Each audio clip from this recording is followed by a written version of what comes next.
G'day guys, welcome back to the channel, and today we are here to grade every single team's trade period in the AFL. Now yes, I've been gone for a few weeks, but I've definitely been keeping up to date with every single AFL trade across the, week or two that it was. And a little bit of a newer setup as well, but I don't know if this will be permanent. We'll just have to wait and see. But let's get straight into it, shall we? No more messing about. We'll go from team basically alphabetical. Let's start with the Adelaide Crows. A pretty quiet off-season, if I'm being honest. Only picked up Finbar Maley, didn't lose anyone, which is probably a good sign for the Adelaide Crows, keeping a lot of their players. Of course, going out in straight sets, so not a great end to their season. And if I'm being honest, I think they need to do a lot more in this trade period to add, especially to their midfield. As we saw in those two finals, that they really struggled, clearances, stoppage and that. They did have a bit of a crack at Christian Petrarca, met with him, however, he decided to go to the Suns and really didn't go after many other players. Jack Steele was someone who was in the market, wouldn't have been as good as Petrarca, obviously, but didn't really have a go at him. Jai Simpkin was around, but they didn't even look at him either. Pretty disappointed by the Adelaide Crows off-season. I think if you're not upgrading in your team in an off-season, I think you're probably going the other direction in my eyes. So if I'm going to give a grading for the Crows, first of all, I'm probably saying a C-, if I'm being real. It's not a failure by any means. It's not below a C grade, but I think that they could have done a lot better in this off-season, the Crows. Next up, though, we get to the reigning premiers, of course, back-to-back, the Brisbane Lions, and very good inclusions in my eyes. Both the players that they got in are positions where they need to upgrade in. They're tall forward with Oscar Allen and Sam Draper with the retirement of Oscar McInerney. So two great inclusions there. However, the loss of Starskovic, I think, will be bigger than a lot of people will realise, especially when the season comes up next year. Now, I guess Starskovic has had some issues with injury throughout the last few seasons, of course, with his concussion problems, but him at his full strength, he is one of the most valuable players in the competition for mine. So I was going to give them an A, but just with that loss of Starskovic, I've downgraded the Brisbane Lions to a B+. Still a very good off-season. I think at this point, very early on, but they pretty much have to be premiership favourites considering they won it in 2025 and they've upgraded from that point. So I think they have to be the team to beat next year. Now, Carlton, probably one of the most busiest teams in this trade period. Even though they did lose quite a lot through those couple of weeks, I think they actually had a pretty underrated trade period for mine. They filled up some holes that have been much needed to be filled over the last 3, 4, 5 years. I really like the inclusion of Ollie Florent. Will Hayward, I think, was good to get for the Charlie Curnow trade from the Swans. So really like those ones. Ben Ainsworth is a nice get as well. And Liam Reedy really helps out with the loss of Tom Nakoning. I think one of the biggest things that Carlton got in this trade period was the fact that they pretty much took away Sydney's next 3 first-round draft picks. Now, Sydney are going to be, hopefully, in my eyes as a Swans fan, finishing up the top of the ladder, so they won't be getting exactly like top 10 trade picks. Having that extra draft pick for the next couple of years is really valuable, especially if they do want to go for a player like Zach Butters next year. I think that is a very good get. However, in saying all the positives, they did lose so much talent, Carlton. They lost Tom Nakoning, Jack Silvani, Charlie Curnow, of course, and they also lost Corey Durden, which I think is a pretty big loss for mine. Not as big as the other 3, but still quite a big loss. So overall, I think it's a better trade period than it looks on paper for mine. So I can't give them any more than a B-, but I think that a B- is a pretty fair rating for me. I like how Carlton ended their trade period. And yes, it's a big change. They may not be the best off next year, but I think for the future, there are some brighter signs there for the Blues. Next up, we get to Collingwood. Obviously, pretty disappointing end to their campaign this year. Were blistering at the start of the season, were red-hot favourites all the way up until about the last quarter of the campaign, and then really came off it. Did win that qualifying final against the Adelaide Crows, against all odds really, but pretty disappointing year for mine. And in this period, they did not do much at all, Collingwood. And if anything, they pretty much downgraded in this off-season. They lost Brody Mychek, which I think is a massive loss for mine. He's been one of their most consistent key forwards over the last 3 or 4 years, and they downgraded in that facet because they picked up Jack Buller. Now, I'm not saying that just to slander the guy, but he's a young forward who has kicked 11 goals in 10 games. It's not exactly jumping off the board for mine, and Mychek has been pretty good for a goal and a half, 2 goals a game for his whole career. So with that being said, and with Collingwood struggling with key forwards for the last few years now, I can't see how many people can say this is a very good off-season for them. And I really think they missed a trick, not so much with getting rid of Jordan De Goey, but they could have banked in on that and tried to get a couple of draft picks. We've seen them already delist a number of aging players like Tom Mitchell, Mason Cox, Oleg Markov, but they don't really have a lot of underbelly in terms of young talent. So it's going to be interesting to see what Collingwood do in this draft period as well and going into next year. But overall, a very disappointing trade period for Collingwood. They really needed to do something massive. Maybe they're waiting for next year and have a real crack at Zach Butters. But for me, after the 2025 trade period, Collingwood, I can't give them more than a D+. Next up, we move to Essendon. And first of all, I think we have to mention the fact that well done to Essendon for holding on to Zach Merritt. They didn't bow down to the pressure of Hawthorn late when they offered 3 first-round draft picks for him. And I think they made the right decision in the end. I think more on the club aspect, I mean, maybe they could have just let him go to Hawthorn for those picks and they could have gone for the future. But I think it sets a real standard now to the AFL as a whole that the clubs do hold power and they should be able to hold power over players that they have contracted to the club. Now, I could have given Essendon a really strong ranking for just the fact that they kept Zach Merritt to his contract, and look, they may lose him next year and lose some value. I think it does actually show to the other players in the team like a build of culture, strengthen the team. I think even at one point they said it's starting to galvanise them as a football club, and I think that is the good direction to go down. However, with the loss of Sam Draper, I think it's actually pretty big in my eyes, especially for the fact that they didn't really find an adequate replacement for Sam Draper. So I did lower my grading for Essendon down to a B, but overall I think it is a really strong stance from the Bombers to hold on to a player as good as Zach Merritt and say you are contracted, you are not leaving. And I think that they've got some big things to come. They've got some great young talent there at Essendon, so I think the future is bright there for the Bombers. Now moving to Fremantle, of course, they didn't do a lot in this trade period. They really had no reason to. They have so much great talent coming through, younger guys, but their experienced players are ripe and ready to go. Did end the season pretty disappointingly with a loss against the Gold Coast in their first final, but I think they're ready to go next year. I think they're going to be a real contender in 2026. They did what they had to do in this trade period though. They had one player to get, it was Judd McVie. They did that pretty quickly and they were out of there. So obviously not a lot done from Freo, but still a very good off-season. They did what they had to do, so I'm going to give them a B+.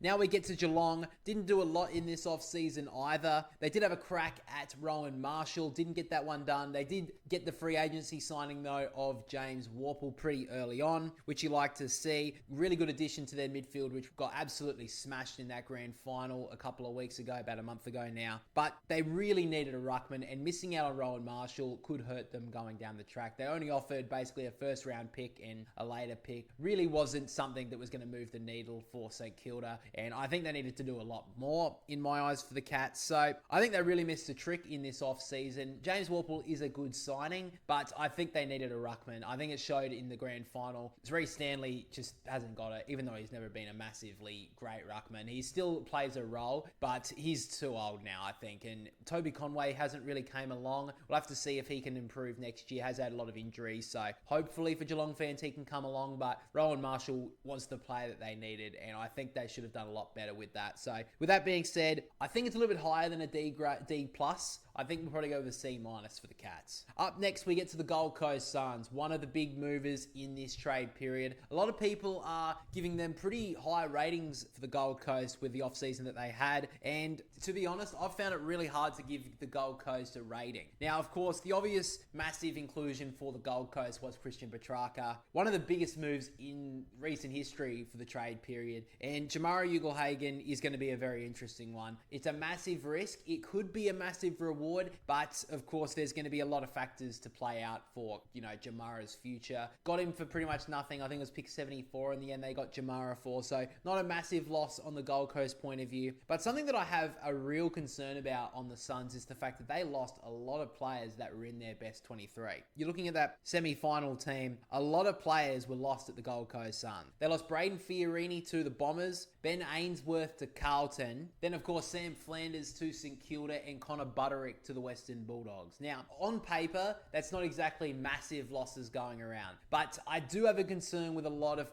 role players losing their spots to other teams in one foul swoop. Now, obviously, Malcolm Roses did go to Sydney as well, but he wasn't really in their team for a lot of the year. But the other four played a lot of games of senior football this year. So overall, I don't like the idea of losing role players in quick succession. Now, I know Damien Hardwick's going for the premiership, and that's, great. We love to see that. But they have to be careful of their backyard as well. Yes, they've got some good young academy players coming in, so it's not a massive loss, but I do have a bit of concern about that. We obviously saw with Richmond when they lost all their role players, they basically had nothing, and then that's when their big dip came after 2021. But that's not going to happen for the Gold Coast so quickly, but it is something to be concerned about for mine. So overall with the Gold Coast, I think it was an okay trade period. Yes, I think it's a little bit hard to tell yet on the Jamara one. So on Christian Petrarca, that trade is amazing for the Suns, for not only just having the caliber of a footballer that he is, but he's such a big name in the AFL. So great for the Suns, but the loss of so many role players at the Gold Coast in one foul swoop, 4 players in total that have played a lot of games this year, and then 5 with the Malcolm Roses one, I'm going to give them a B-. Now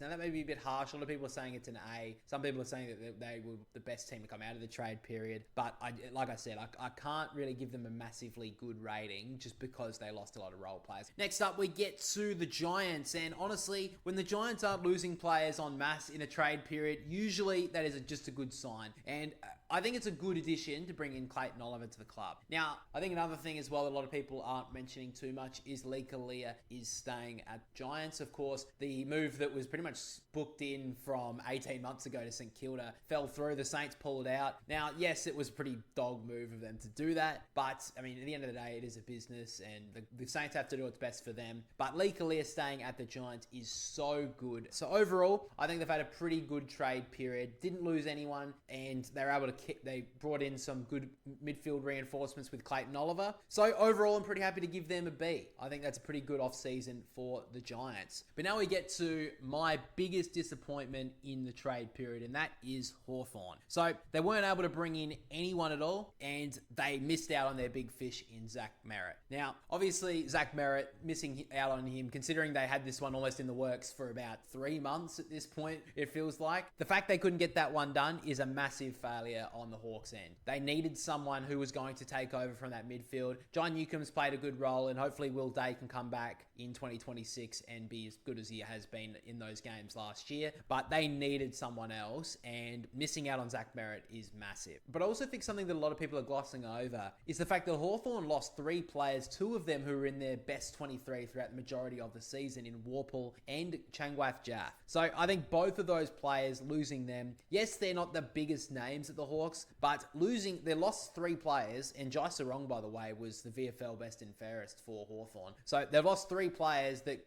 can come into the team next year and play a role. And the fact they've lost those 2 now, the Hawks have really struggled to upgrade in this off-season. Now, I was going to give Hawthorn an F, but the fact that they were able to get in 2 first-round draft picks did upgrade them to an E grading for mine. But overall, I think it's very disappointing, Hawthorn's off-season. They had to get Zach Merritt to the club. Now we move to Melbourne. Of course, there's going to be a lot of turnover for the Ds in the next, few months. Of course, we've seen so much already.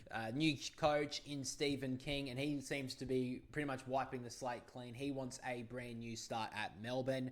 They did lose 4 players in this off-season, but also gained 4. So I love the aggressiveness of Melbourne at the moment. Now, they did lose a lot of quality. We saw Christian Petrarca and Judd McVie go. Oliver and Spargo really haven't been at their best over the last couple of years, but still 2 players that have played roles at Melbourne for a long time. Now, of course, the additions in Steele, Jaff, Myercheck should really help on a lot of those deficiencies on their list. Steele is a bit of an interesting one because obviously they had Clayton Oliver. They don't exactly play the same role, but they're still similar roles nonetheless. However, the one thing I will say on Melbourne's point of view is I really think they needed to look harder for a key forward. Obviously, there's not a lot on the market right now for a Melbourne key forward, but Brody Myercheck is a very consistent footballer, but I don't know if he's going to be the player who's going to take this team to the next level. I think that they already struggle up forward with a key forward, and it's going to be tough to see Brody Myercheck kicking 40+ plus goals this year. So I can't see him being able to do that. Maybe that can help release a player like Jacob Van Rooyen, kick a few more goals, but I don't think it's a massive upgrade for mine. So overall, I do like the aggressiveness of the Demons in the off-season, and even though they did lose some quality in the process, I'm leaning towards a B- for Melbourne's trade period. Now moving on to North Melbourne, and what a boring trade period for the Roos. Now yes, they made a late play for Charlie Curnow. Let's just be honest, there was no way he was going to go to the Roos. He was either going to go to Geelong or Sydney. He was going to his club that's successful. He wasn't going to go to an even worse club than Carlton at this point. So I think the good thing on North Melbourne's point of view is the fact that they did keep Jai Simpkin, as the offer from Collingwood really wasn't much at all. They weren't offering, there wasn't any real intention to get him to Collingwood. If the Pies really wanted Jai Simpkin, they could have offered a lot more, but they offered a first round pick and I think pick 46. That wasn't going to get the job done. So I think it's good that North Melbourne held strong on that play. However, considering this team finished 17th this year and they continue to finish in the bottom 2 or 3, the fact they couldn't improve on their list in the last couple of weeks is really disappointing. Yes, the Kangas always struggle to get players into the club. We've seen it over the last, decade or so since they've been struggling down the bottom. But this team is just going to continue to struggle to jump up the ladder if they don't be aggressive in these sort of periods. Because yes, Jai Simpkin going to Collingwood for that deal that they were offering wasn't going to be enough. And good on North Melbourne for holding him, but that he was the perfect trade bait in my eyes. Let's be real, he wanted more midfield time. He's not going to get it at the Kangas. They've got Sheasel, they've got Wardlaw, they've got LDU, you got Tom Powell there. So many other young kids want to get in that midfield. Jai Simpkin's not going to get that role, and that's what he wants to play. I still believe that Jai Simpkin at his best can be an A-grade midfielder. That may be a Sam McClure sort of take, but I think that's probably fair. North Melbourne needed to be aggressive with this and use Jai Simpkin as trade bait. He wanted to look for his options. Great. We're going to shop you around to all these sort of clubs. We need a key defender. Shop around for a player like a Lee Kalia who did drop out. I know they didn't go for him. I don't know if there's more to that story, but why not shop Jai Simpkin around to a club like the Giants who needed midfield reinforcements? Offer him there, get Lee Kalia in. They need a defender. They could have offered, yes, they went for Charlie Curnow late, but that was never going to happen, like I said. Offer the money to a player who's a young gun like a Lee Kalia, bring in some defensive reinforcements and use something that you've got at your disposal. Except they sort of like had him at Collingwood and then were like, oh no, we don't really want to do that. And then, all right, that was it. That was all they did. It was so disappointing from North Melbourne and is continually not doing anything in the trade period. They did a lot last year, but nothing changed. Why didn't they go a little bit more expansive? Think outside the box. Use the Jai Simpkin as trade bait, and they just didn't do it. So overall, really disappointing period for North Melbourne. They only picked up Charlie Spargo while losing Finbar Maley. That didn't move the needle for me one little bit. So very disappointing. I'm giving them a D-. Now we move to Port Adelaide, and overall, I think the Power did okay in this period. I mean, the best part is the fact they didn't lose anyone. Of course, Zach Butters was rumoured to potentially be looking around, although that never really eventuated, really. I think the Zach Butters story next year will, when it starts to get, fever pitch, but right now I don't think that was never really a concern for the Power. Now, the 3 additions aren't exactly massive. They're not jumping off the page. Jacob Ware, Corey Durden, and Will Brodie aren't exactly going to be making Port Adelaide premiership contenders by any means, but I think they all can play a role for Port Adelaide next season. But once again, something that Port Adelaide have been crying out for a lot of years now is a key defender, and yet again, they didn't fill that role. They've got midfielders, which is like, yeah, good. They got a small forward, that's okay for Willie Rioli's replacement, but they need a key defender. Aliir plays his best when he's able to come off his opponent and intercept mark, and he's simply not allowed to do that in the Port Adelaide system currently because he has to lock down on a key forward. They needed a key defender, and unfortunately, they still couldn't fill that void. So for me, it was a good couple of weeks for the Power, but nothing spectacular. So I'm going to be flicking them probably around a C+. Next up, we get to the Tigers, and after being one of the biggest players in the 2024 trade period, in 2025, they were relatively quiet. Love the fact that they were able to hold on to their future first-round draft picks, along with having pick 3 and 4 in this year's draft. Losing Tyler Young was a pretty big loss. However, overall, I think the Tigers, the fact that they didn't lose so much, especially compared to last year, I think overall their list is going in a solid direction. I can't give them more than a C grading because they didn't do that much at all. But overall, I think the fact that they had a lot of stability throughout these last couple of weeks shows that the Tigers is heading in a good direction now. After that now, though, we get to probably the most aggressive team in this year's trade period. Honestly, could be the most aggressive team we've seen in an off-season in some time. Overall, St Kilda did exceptionally well. I think everyone has to be honest about that. They picked up players for every line on the field, and they've definitely improved their list drastically. I think they could have done a little bit more in the midfield department with the loss of Jack Steele, as I think they still are a little bit thin through that department. However, you can't deny the fact that St Kilda followed their plan to a T when going into the trade period, and they were ruthless. And overall, yes, it's not a great look for them with what they did with Lee Kalia on the outside, but as a football club, I'm sure there's a lot of St Kilda fans right now thinking we are going in a good direction now and we should be playing finals in 2026. Great inclusion. So overall, I'm giving the Saints an A grading. I think they did really, really well in the 2025 trade period. Now we move to my team, the Sydney Swans. They secured one of the biggest trades in some time. The addition of Charlie Curnow is absolutely massive, but don't sleep on the other additions either. Sarong and Roses, two very good players as well, and fill two big voids in the Swans list. However, with the loss of Will Hayward, I think that's a pretty big one for mine. Has played such a massive role for the Swans up forward in recent years, and he's one of the most loved players at the club. So I really hope this doesn't hurt morale at Sydney.